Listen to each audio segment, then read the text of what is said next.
Hello friends, welcome to study tricks.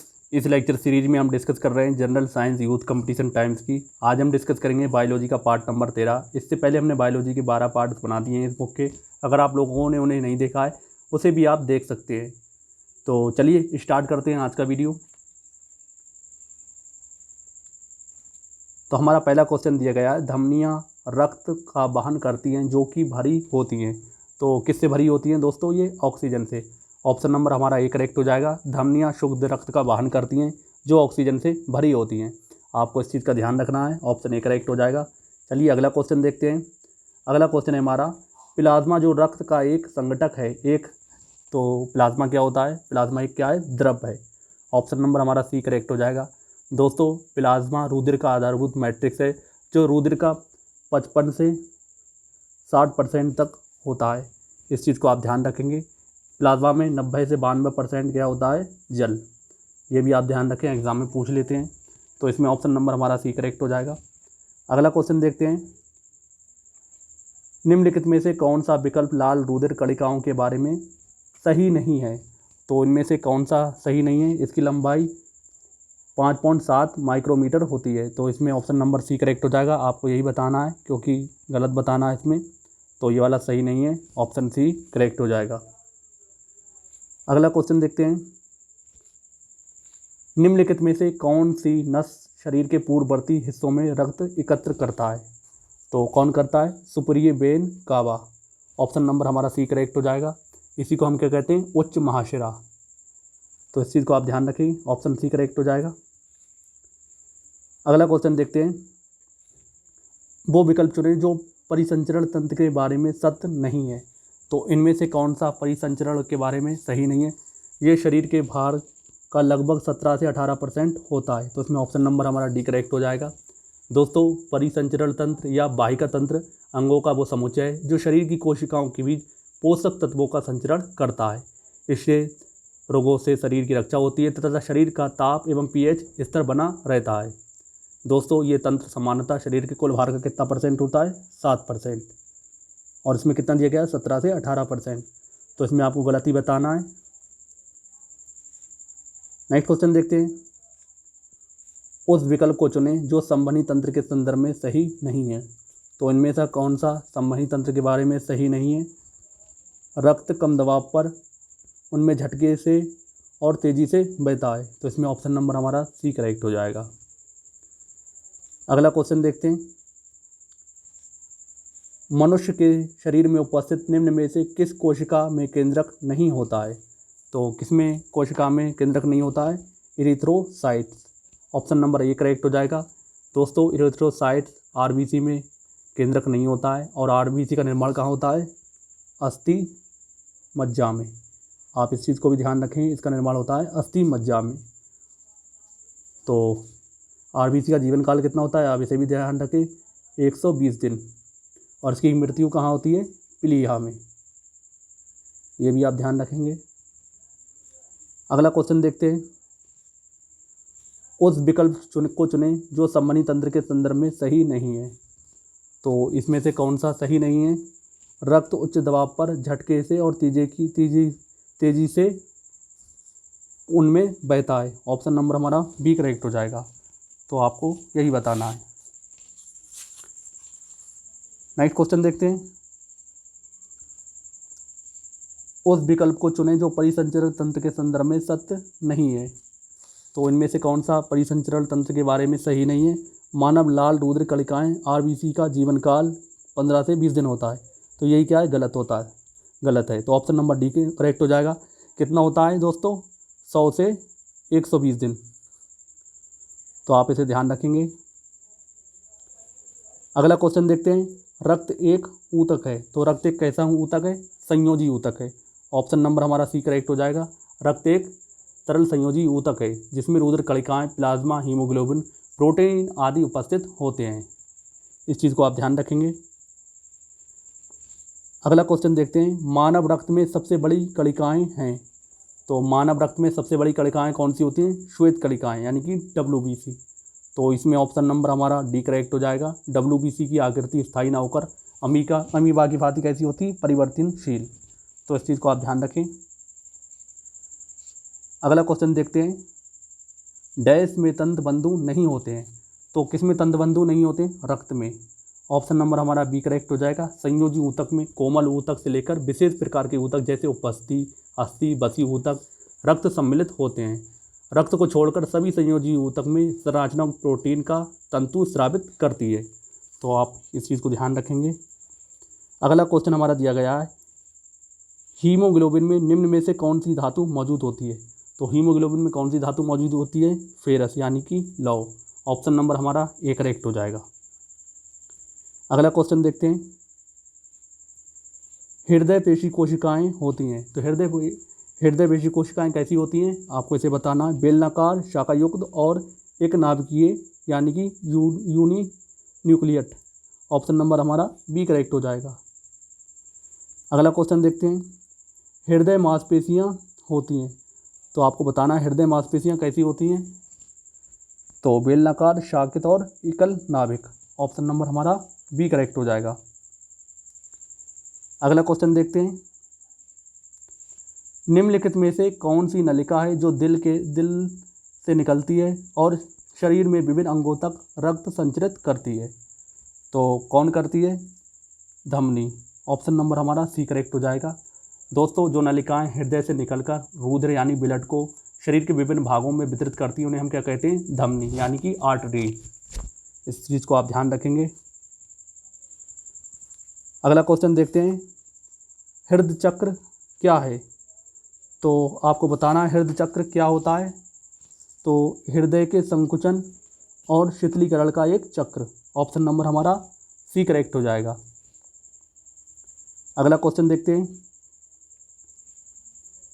को 4 भागों में विभाजित किया जाता है, तो किसको 4 भागों में विभाजित किया जाता है? हृदय को। ऑप्शन नंबर हमारा डी करेक्ट हो जाएगा। हृदय को 4 भागों में हम विभाजित करते हैं। नेक्स्ट क्वेश्चन देखते हैं, फेफड़ों में श्वसन गैसों का आदान प्रदान में होता है, तो फेफड़ों में श्वसन गैसों का आदान प्रदान कहाँ पर होता है? आपको इसे बताना है। तो जैसे कृपिका यानी कि एल्वियोली में। ऑप्शन नंबर हमारा सी करेक्ट हो जाएगा। अगला क्वेश्चन देखते हैं, निम्न में से किसकी तुलना सैनिकों से की जा सकती है? तो किसकी तुलना सैनिकों से की जा सकती है? श्वेत रक्त कोशिकाओं की यानी कि WBC की। इस चीज़ को आप ध्यान रखेंगे। ऑप्शन नंबर हमारा डी करेक्ट हो जाएगा। अगला क्वेश्चन देखते हैं, निम्नलिखित में से किसे मानव शरीर का सैनिक कहा जाता है? तो मानव शरीर का सैनिक किसे कहते हैं? WBC को। ऑप्शन नंबर हमारा ए करेक्ट हो जाएगा। नेक्स्ट क्वेश्चन देखते हैं, निलय की भित्ति अलिंद की भित्ति से होती है, तो निलय की भित्ति अलिंद की भित्ति से कैसी होती है? मोटी होती है। ऑप्शन नंबर हमारा ए करेक्ट हो जाएगा। मानव हृदय का एक पेशी अंग है जो हमारी मुट्ठी के आकार का होता है। हृदय में हमारे 4 कोष्ठक होते हैं जिसमें 2 अलिंद और 2 निलय होते हैं। तो हृदय के बारे में ये पॉइंट्स आप ध्यान रखें। नेक्स्ट क्वेश्चन देखते हैं, निम्नलिखित में से कौन सा WBC के बारे में सही नहीं है? तो इसमें से कौन सा WBC के बारे में सही नहीं है? इसका आकार 18 से 25 माइक्रोमीटर होता है, तो यही क्या है? सही नहीं है इसके बारे में। ऑप्शन नंबर ए करेक्ट हो जाएगा। अगला क्वेश्चन देखते हैं, निम्नलिखित में से कौन सा संवहनी तंत्र के बारे में सच नहीं है? तो इनमें से कौन सा संवहनी तंत्र के बारे में सही नहीं है? रक्त सफ़ेद या लाल संवहनी संयोजी ऊतक है, तो यही इसके बारे में सही नहीं है। ऑप्शन नंबर हमारा डी करेक्ट हो जाएगा। अगला क्वेश्चन देखते हैं, हृदय मेम्ब्रेन झिल्ली को 2 परतों से ढका होता है, इन झिल्लियों को क्या कहा जाता है? तो इन झिल्लियों को हम क्या कहते हैं? Pericardial membrane. ऑप्शन नंबर हमारा बी करेक्ट हो जाएगा। अगला क्वेश्चन देखते हैं, रक्त को धमनियों से सिराओं में जिन सूक्ष्म नलिकाओं के माध्यम से प्रभावित किया जाता है उन्हें क्या कहा जाता है? तो उन्हें हम क्या कहते हैं? कोशिकाएं या केशिकाएं। ऑप्शन नंबर हमारा सी करेक्ट हो जाएगा। रक्त को धमनियों से शिराओं में जिन सूक्ष्म नलिकाओं के माध्यम से प्रभावित किया जाता है उन्हें हम क्या कहते हैं? केशिकाएं। ऑप्शन सी करेक्ट हो जाएगा। नेक्स्ट क्वेश्चन देखते हैं, पुरकंजय तंतु में विशिष्ट होता है, तो पुरकंजय तंतु में क्या होता है? हृदय में स्नायु तंत्र में विशिष्ट होता है। ऑप्शन नंबर हमारा डी करेक्ट हो जाएगा। अगला क्वेश्चन देखते हैं, मनुष्यों की सामान्य स्पंदन दर यानी कि पल्स रेट क्या है? तो मनुष्यों की सामान्य स्पंदन दर या पल्स रेट कितनी होती है? 70 से 80। तो इसमें ऑप्शन नंबर हमारा सी करेक्ट हो जाएगा, 70 से 80 प्रति मिनट, बीट प्रति मिनट। नेक्स्ट क्वेश्चन है हमारा, हमारी त्वचा के नीचे की छोटी रक्त वाहिकाओं को क्या कहा जाता है? तो हमारे त्वचा के नीचे छोटी रक्त वाहिकाओं को क्या कहते हैं हम? केशिका। ऑप्शन नंबर हमारा डी करेक्ट हो जाएगा। तो आप इसमें कोशिका से कंफ्यूज ना हो, कोशिका नहीं केशिका होता है। अगला क्वेश्चन देखते हैं, इनमें से कौन सा उपकरण रोगियों के हृदय गति को नियंत्रित करता है? तो कौन करता है? पेसमेकर। ऑप्शन नंबर हमारा बी करेक्ट हो जाएगा। पेसमेकर उपकरण रोगियों की हृदय गति को नियंत्रित करता है। ऑप्शन बी करेक्ट हो जाएगा। अगला क्वेश्चन है हमारा, जीवाणुओं में श्वसन स्थल है? तो जीवाणुओं में श्वसन स्थल होता है हमारा मीसोसोम। ऑप्शन नंबर हमारा सी करेक्ट हो जाएगा। इस चीज़ को आप ध्यान रखेंगे। अगला क्वेश्चन देखते हैं, मनुष्यों में पाए जाने वाला श्वसन पिगमेंट है? तो मनुष्यों में पाए जाने वाला श्वसन पिगमेंट क्या होता है? हीमोग्लोबिन। ऑप्शन नंबर हमारा डी करेक्ट हो जाएगा। हीमोग्लोबिन मानव शरीर की लाल रुधिर कणिकाओं में पाया जाने वाला लौहयुक्त ऑक्सीजन का परिवहन करने वाला धातु प्रोटीन है। तो इस चीज़ को भी आप ध्यान रखेंगे। नेक्स्ट क्वेश्चन देखते हैं, ऊर्जा उत्पादन के दौरान ग्लूकोज का पाइरूवेट में विघटन कहाँ होता है? तो कहाँ पर होता है? कोशिका द्रव में। ऑप्शन नंबर हमारा सी करेक्ट हो जाएगा। ऊर्जा उत्पादन के दौरान ग्लूकोज का पाइरूवेट में विघटन ग्लाइकोलाइसिस में संपन्न होता है। ग्लाइकोलाइसिस का ये प्रक्रिया कोशिका द्रव्य में संपन्न होती है। तो इस चीज़ को आप ध्यान रखेंगे। ऑप्शन सी करेक्ट हो जाएगा। नेक्स्ट क्वेश्चन देखते हैं, वायु की वो अधिकतम मात्रा जो अधिकतम अंतःश्वासन प्रभाव के बाद निष्कासित की जा सकती है कहलाती है। तो उसे हम क्या कहते हैं? फेफड़ों का आयतन। ऑप्शन नंबर हमारा डी करेक्ट हो जाएगा। तो वायु की वो अधिकतम मात्रा जो अधिकतम अंतःश्वासन प्रभाव के बाद निष्कासित की जा सकती है क्या कहलाती है? फेफड़ों का आयतन कहलाती है। तो ऐसे क्वेश्चन को भी आप ध्यान रखेंगे। अगला क्वेश्चन देखते हैं, हमारे फेफड़ों में कोशिकाएं होती हैं? तो हमारे फेफड़ों में कितनी कोशिकाएं होती हैं? लगभग 300 मिलियन। ऑप्शन नंबर हमारा डी करेक्ट हो जाएगा। अगला क्वेश्चन देखते हैं, निम्नलिखित में से छोड़े गए श्वास में शामिल होता है? तो छोड़े गए श्वास में क्या शामिल होता है? नाइट्रोजन। ऑप्शन नंबर हमारा डी करेक्ट हो जाएगा। नाइट्रोजन छोड़े गए श्वास में शामिल होता है। फेफड़ों का मुख्य काम शरीर के अंदर वायु खींचकर ऑक्सीजन उपलब्ध कराना तथा इन कोशिकाओं की गतिविधियों में उत्पन्न होने वाली कार्बन डाइऑक्साइड नामक वर्ज्य गैस को बाहर फेंकना है। तो इस पॉइंट को आप ध्यान रखेंगे। अगला क्वेश्चन देखते हैं, नाड़ी की धड़कन यानी कि पल्स बीट में से मापी जाती है? तो किससे मापी जाती है? आपको ये बताना है। धमनी से। किससे मापते हैं हम? धमनी से। ऑप्शन नंबर हमारा डी करेक्ट हो जाएगा। अगला क्वेश्चन देखते हैं, नाड़ी की धड़कन पल्स बीट से मापी जाती है? किससे मापी जाती है? धमनी से। तो इसमें भी आपको बताना है। ऑप्शन नंबर डी करेक्ट हो जाएगा। अगला क्वेश्चन देखते हैं, श्लेष्मा झिल्ली की सूजन को कहा जाता है? तो श्लेष्मा झिल्ली की सूजन को हम क्या कहते हैं? ब्रोंकाइटिस। ऑप्शन नंबर हमारा ए करेक्ट हो जाएगा। क्या कहते हैं हम इसे? ब्रोंकाइटिस। तो श्लेष्मा झिल्ली की सूजन को श्वासनीय कहा जाता है। ये श्वसन की सूजन से संबंधित है। इसमें श्वास की नली में सूजन आ जाती है जिससे सांस लेने में क्या होती है? समस्या हमें हो जाती है। इस चीज़ को आप ध्यान रखेंगे। अगला क्वेश्चन देखते हैं, मानव श्वसन में क्या छोड़ा जाता है? तो मानव श्वसन में क्या छोड़ा जाता है? आपको इसे ध्यान रखना है। कार्बन डाइऑक्साइड यानी कि CO2। ऑप्शन नंबर हमारा डी करेक्ट हो जाएगा। अगला क्वेश्चन देखते हैं, कौन से जीवन प्रक्रिया रासायनिक ऊर्जा को ऊष्ण ऊर्जा में बदलती है? तो ये क्वेश्चन थोड़ा कट गया है, आपको ध्यान रखना है। फिर से एक बार पढ़ देता हूँ। कौन सी जीवन प्रक्रिया रासायनिक ऊर्जा को ऊष्ण ऊर्जा में बदलती है? कौन बदलती है? श्वसन। ऑप्शन नंबर हमारा सी करेक्ट हो जाएगा। अगला क्वेश्चन देखते हैं, ऊर्जा का उपयोग करते हुए पायरोबिक विघटन कहाँ होता है? तो ऊर्जा का उपयोग करते हुए पायरोबिक का विघटन कहाँ पर होता है? आपको ध्यान रखना है। माइटोकॉन्ड्रिया में। इस चीज़ को आप ध्यान रखें, ऑप्शन सी करेक्ट हो जाएगा। अगला क्वेश्चन देखते हैं, ऑक्सीजन की अनुपस्थिति में सबस्ट्रेट का अपूर्ण विघटन को कहा जाता है, तो इसे हम क्या कहते हैं, अनऑक्सी श्वसन। ऑप्शन नंबर हमारा बी करेक्ट हो जाएगा। अगला क्वेश्चन देखते हैं, ऊर्जा उत्पादन के दौरान जब हमारी मांसपेशियों की कोशिकाओं में ऑक्सीजन की कमी होती है तो छः कार्बन अणु में परिवर्तित हो जाता है, तो कितने कार्बन अणु में परिवर्तित हो जाता है, 3। ऑप्शन नंबर हमारा सी करेक्ट हो जाएगा। नेक्स्ट क्वेश्चन देखते हैं, निश्वासन द्वारा होता है, निश्वासन किसके द्वारा होता है आपको ये बताना है, तो ये फेफड़ों की अभिस्थिति के, तो निश्वासन फेफड़ों की अभिस्थिति द्वारा होता है। ऑप्शन बी करेक्ट हो जाएगा। अगला क्वेश्चन देखते हैं हम, सांस लेने की प्रक्रिया में शामिल है, तो सांस लेने की प्रक्रिया में क्या शामिल है आपको इसे बताना है, प्रश्वासन और निश्वासन। ऑप्शन नंबर हमारा ए करेक्ट हो जाएगा। अगला क्वेश्चन देखते हैं,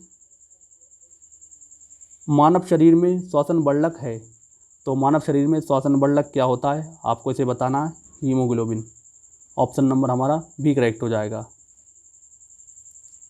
अगला क्वेश्चन देखते हैं, हमारे शरीर में ऊर्जा प्रदान करने के लिए निम्नलिखित में से कौन सा ऑक्सीजन से जुड़ता है, तो कौन सा ऑक्सीजन के साथ जुड़ता है आपको इसे बताना है, ग्लूकोज ऑक्सीजन के साथ जुड़ता है, तो इसमें ऑप्शन नंबर हमारा डी करेक्ट हो जाएगा। ग्लूकोज सबसे सरल कार्बोहाइड्रेट होता है, ये जल में घुलनशील होता है और इसका रासायनिक सूत्र क्या होता है आप इससे को भी ध्यान रखें, C6H12 और O6, तो इसके रासायनिक फॉर्मूले को ध्यान रखें, ये भी एग्जाम में पूछ लेते हैं। दोस्तों ये स्वाद में मीठा होता है तथा सजीवों की कोशिकाओं के लिए ऊर्जा का सर्वप्रमुख स्रोत होता है, तो सारे पॉइंट्स आप ध्यान रखेंगे। अगला क्वेश्चन देखते हैं, की अनुपस्थिति में अवायवीय श्वसन होता है, किसकी अनुपस्थिति में अवायवीय श्वसन होता है, ऑक्सीजन की। ऑप्शन नंबर हमारा ए करेक्ट हो जाएगा। अगला क्वेश्चन देखते हैं, गुर्दे न केवल उत्सर्जन अंग होते हैं, इनके कार्य को पूरकता प्रदान करता है, कौन करता है, लीवर।